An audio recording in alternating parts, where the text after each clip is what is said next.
Well, look who stopped by to see us.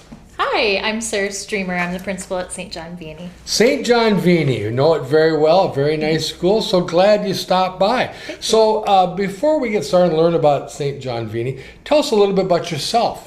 Well, my name is Sarah Striemer. I've been teaching at St. John Vianney for 18 years. 18 years. This is my 18th year. Wow, good for you. I was a teacher there for 14 years, and now this is my 4th year as a principal.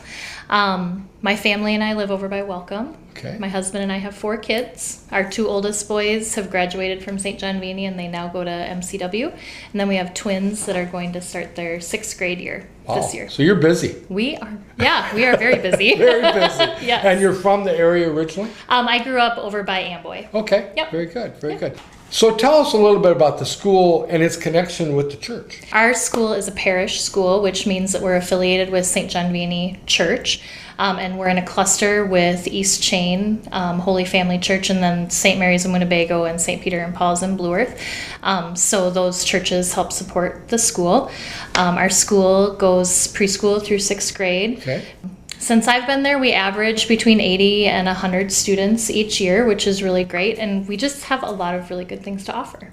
So staff, how many teachers? Obviously you have the teachers for the grades, but how big a staff do you? So I have 1 teacher per grade, preschool through 6th, and then we have a Phi-Ed teacher, so the kids get to go to Phi-Ed every day, and then we have a music teacher who comes twice a week. Wow.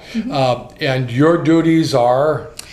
Well, I, along with Father Bierman, our parish priest, am in charge of running the school and making sure that everybody's doing what they're supposed to do every day. It's a no-brainer kind of Yes. thing. That's right.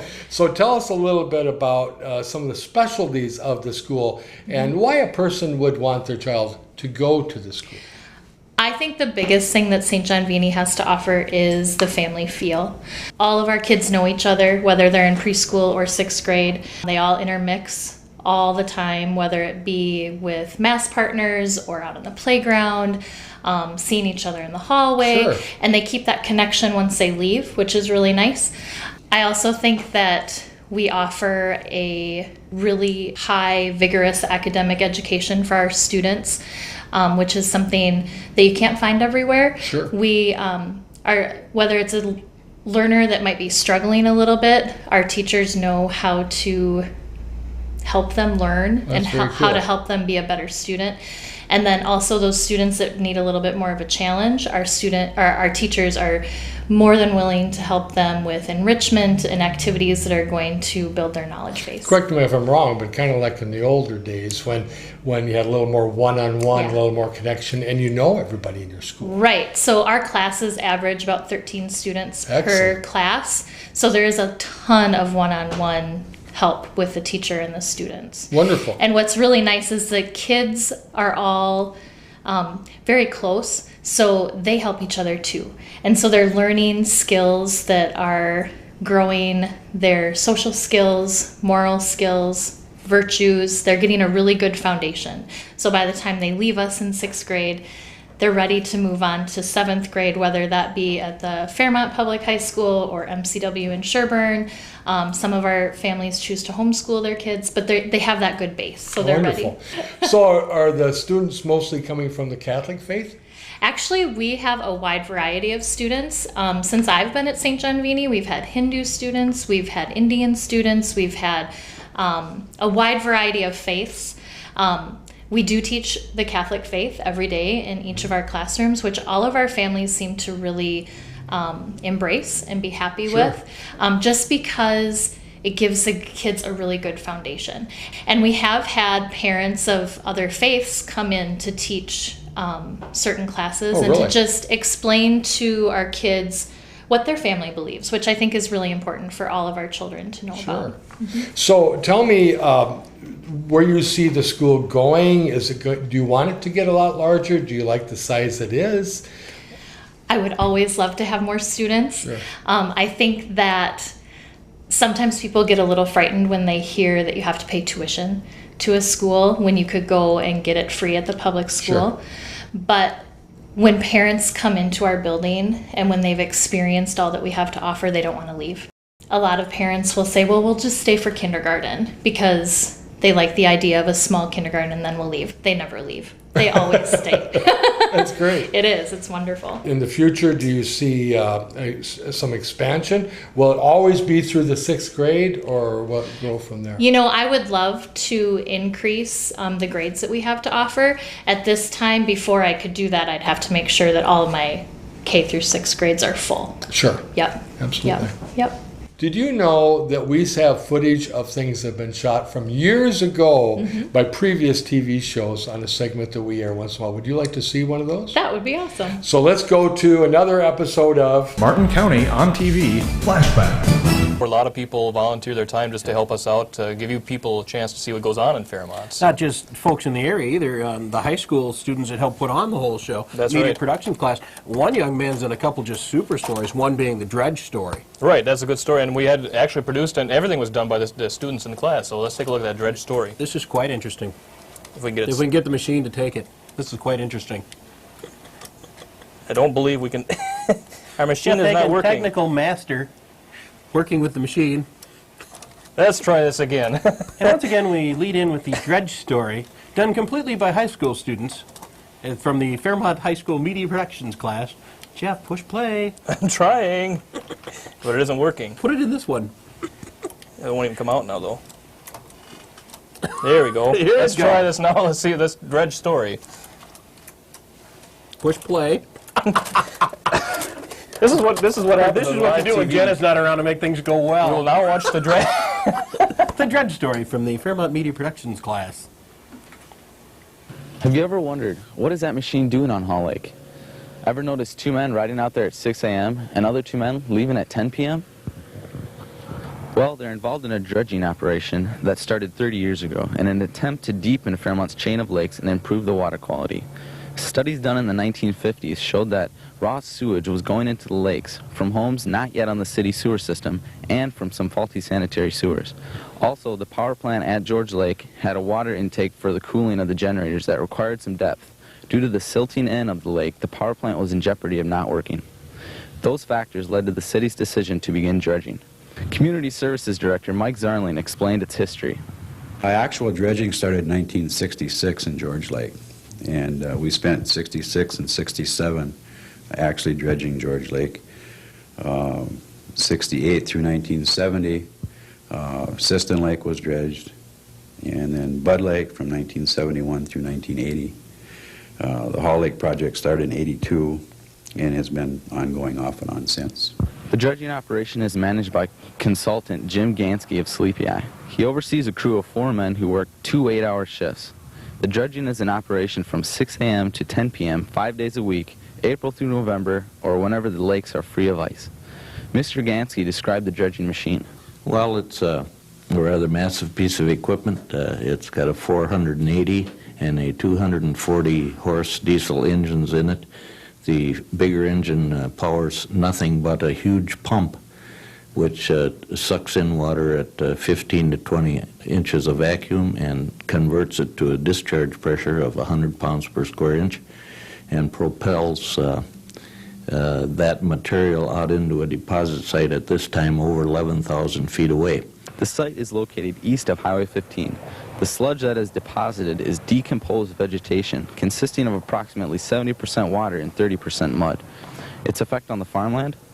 Originally, when deposit sites were made through dredging, the thought given us from agronomists and various people in universities was that they had to lay idle for 10 or 15 years, and I always argued that theory. And when I came to Fairmont about 9 years ago, the first thing we did was we hired farmers to go out and till up all of these deposit sites, and basically they've all been in production ever since, and they are very extremely high quality soil, often needing very minimal amounts of fertilizer. They have tremendous water retention. The problem with them is that when you fill a wet area, you often end up with a wet area. But if you get some subterranean drainage of that, then you get very good quality soil. We now can return a deposit site back to corn production in a maximum of 3 years after it's filled. Mr. Gansky also showed us a map of Hall Lake and explained the current dredging plan. We have this balance of Hall Lake down here, which is being dredged now. However, it contains far less silt than this area did, and that's how the glacier deposited it. The glacier shoved more material like sand and rock and gravel down to this end of the lake as it came from the northwest. So we have decidedly less material down here. And in about 2 years, we'll do several things. We'll basically complete the dredging of Hall Lake. We should create a great amount of real good structure. Pebble beaches for spawning and many, many nice features for fishing. It's also going to fill up our deposit site, and our equipment is now 25, 28 years old.